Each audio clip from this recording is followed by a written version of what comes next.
the 5 mistakes that rob your energy and resilience. Okay, now when it comes to talking about energy, well-being, health, resilience, you can come at that from many angles. But what I want to do here is highlight the 5 big mistakes that quite literally rob your energy and reduce your well-being and reduce your resilience, all the things that we don't want. Now, these are also things that we are in control of. We can actually control ourselves, which of course is very important.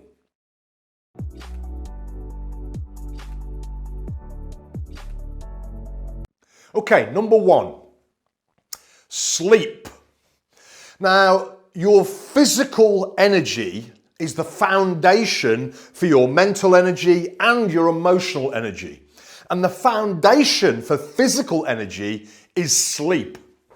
Now, when you look at the research on sleep, when people are left to sleep with no watches, and they are left to sleep with their own devices, however long that they want to sleep, 95% of human beings will sleep between 7 to 8 hours. And that's what we need every night to be able to restore our energy, renew our cells, reinvigorate and heal deep down. We need at least 7 to 8 hours sleep a night.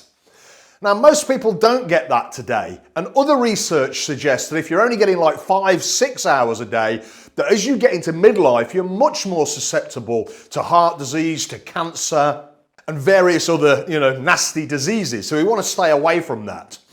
Now, for most people, getting up later in the morning is probably not an option. So the option is going to bed a little bit earlier. Now, I know this is common sense, but it's not often common practice. Often we can say to ourselves and bullshit ourselves a little bit that we can get by. We can survive on 6.5 hours. Yeah, you can. We can all survive on 5-6 hours sleep, but you can't thrive. Nobody can thrive on 6 hours sleep. You can lie to yourself and con yourself and get your coffee and get your adrenaline going to pick you up, but that's a downward spiral after that. Nobody can thrive unless you've got full restoration and healing from a deep sleep the night before. So this is essential. So one of the things that we must do is focus on getting good quality sleep. And what that means is not taking your phone to bed and having your phone on at night, not having the Wi-Fi router on at night, which we're going to come on to shortly, and having your bedroom blacked out, as dark as possible, and ideally a few degrees cooler. Then your body goes into a deeper sleep. So the goal here is to make sure we're not lying to ourselves and conning ourselves that we can get by on 6.5 hours. Yeah, you can. Everybody can get by, but we're not talking about getting by. We're talking about thriving, being our best, achieving our goals, having a success mindset. We all know what it's like if you've had a bad night's sleep. It's horrible the next day. Your body will catch up somewhere. You can never think as clearly, your emotions are not as balanced, and you don't have the energy. We all know that. So from this moment on, make it a goal of yours to have a minimum of 7 hours good night's sleep, no distractions in the night. You don't need your phone next to your bed. It ain't that important. It's certainly not as important as deep, deep sleep. So this is step 1. The biggest mistake of all people that have the biggest impact in taking away from your energy is not getting at least 7 hours quality sleep each night.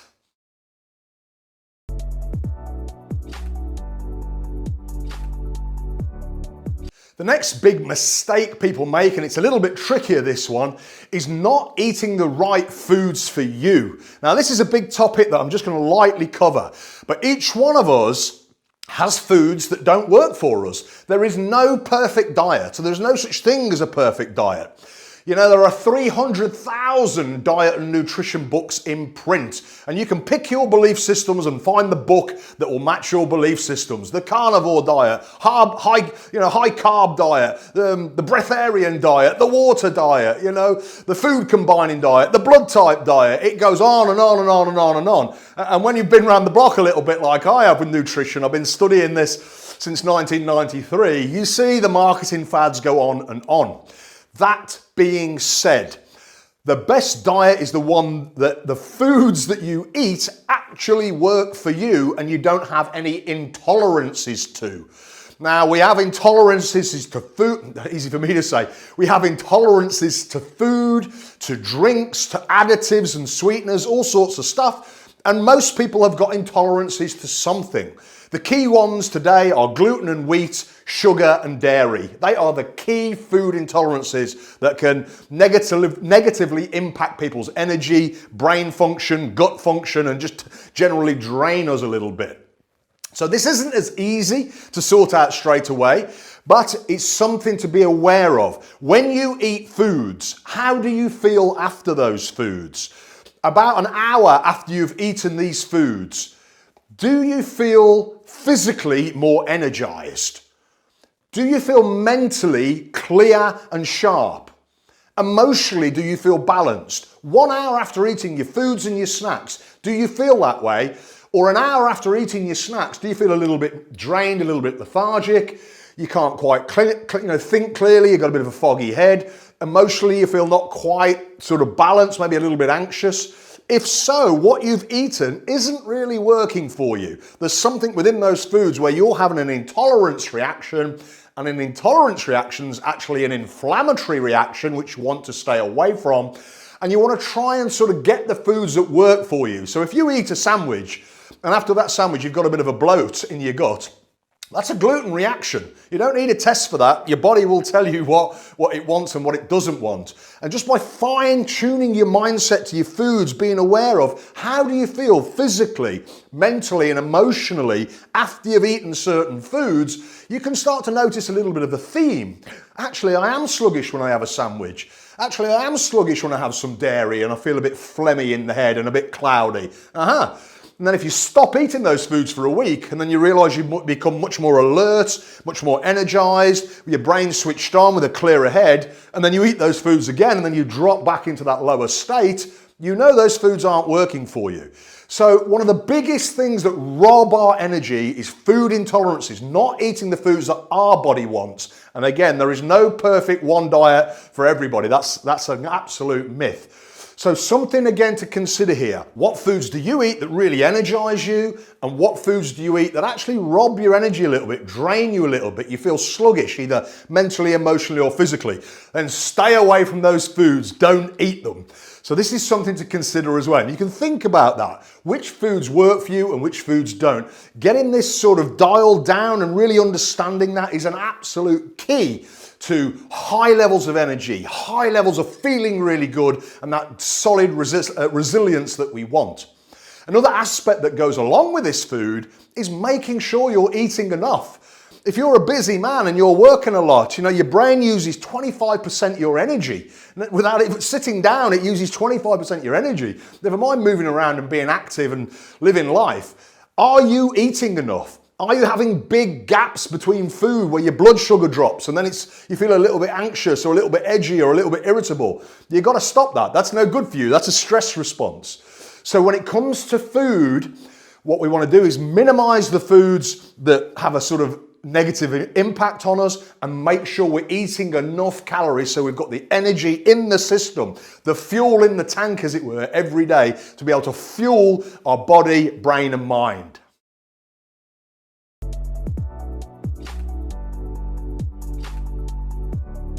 The other aspect that goes along with nutrition, of course, is hydration. Making sure we are hydrated. If we are 2% dehydrated, we have a 20% reduction in cognitive performance, our ability to think and make decisions and answer questions. So that's not so good for us. Our body is made up of 70% water. Every cellular function uses water. So we need to make sure we are hydrated, and that's just not like a couple of cups of water a day and then relying on tea and coffee and whatever else. That's drinking real good quality water or maybe some juice or whatever, but making sure we have got enough water, enough hydration in our system so that we have the energy so that the body can function normally. And again, this is common sense, but quite often not common practice. It's very easy not to do it for some people if you're busy, etc. You think, oh, I'll be all right, I can get on with it. There's no point in waiting until you're thirsty. When you're thirsty, you're already past that 2% dehydration marker. It's too late. So just again, common sense, yes. common practice? No, but just make it common practice that you are hydrating every day, and then you're giving yourself the best chance from that angle to have the energy that you want because your body can function normally.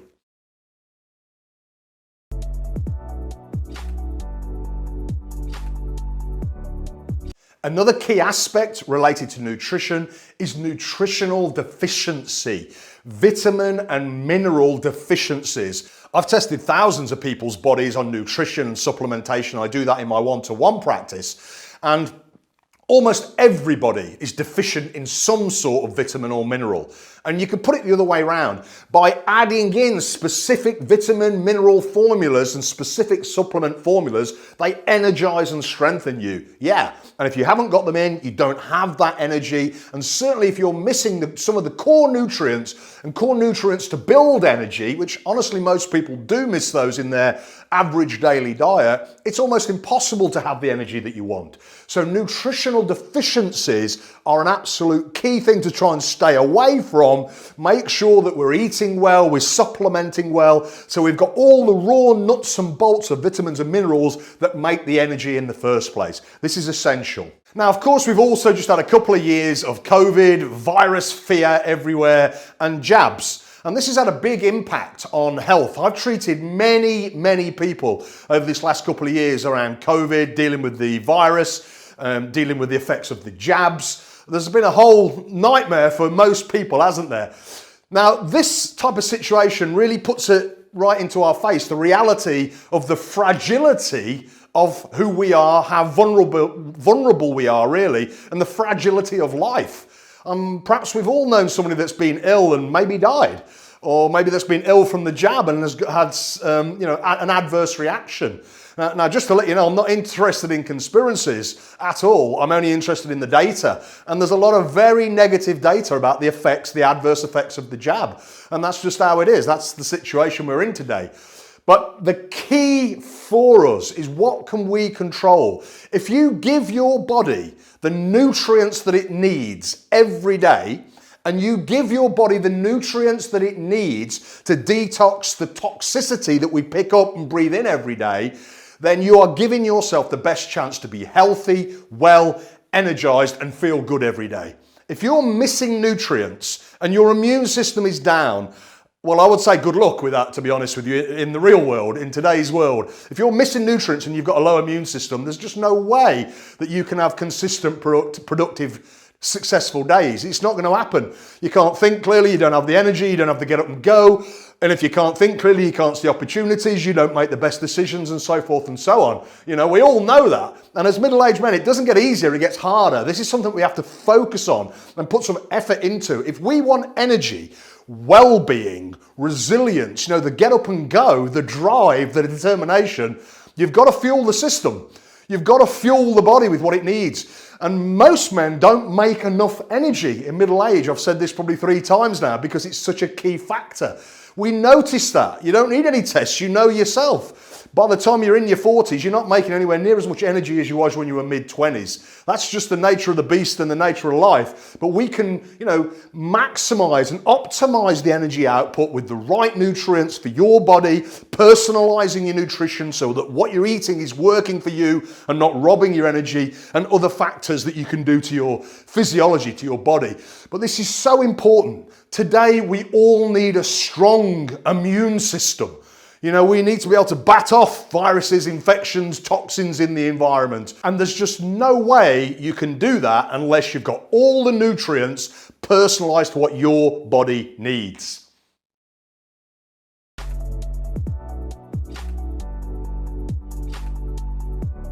Now, the last one might be a bit of a curveball for some. This is minimizing Wi-Fi exposure. Minimizing electromagnetic frequencies, EMF exposure.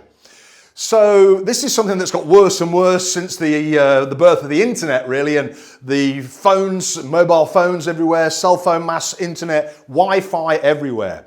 Wi-Fi can have a negative impact on the cellular function of our body. Being around Wi-Fi all day, having your phone in your pocket all day, these little subtle frequencies, these electromagnetic frequencies can have quite a negative impact, quite a stress-based impact on our physiology.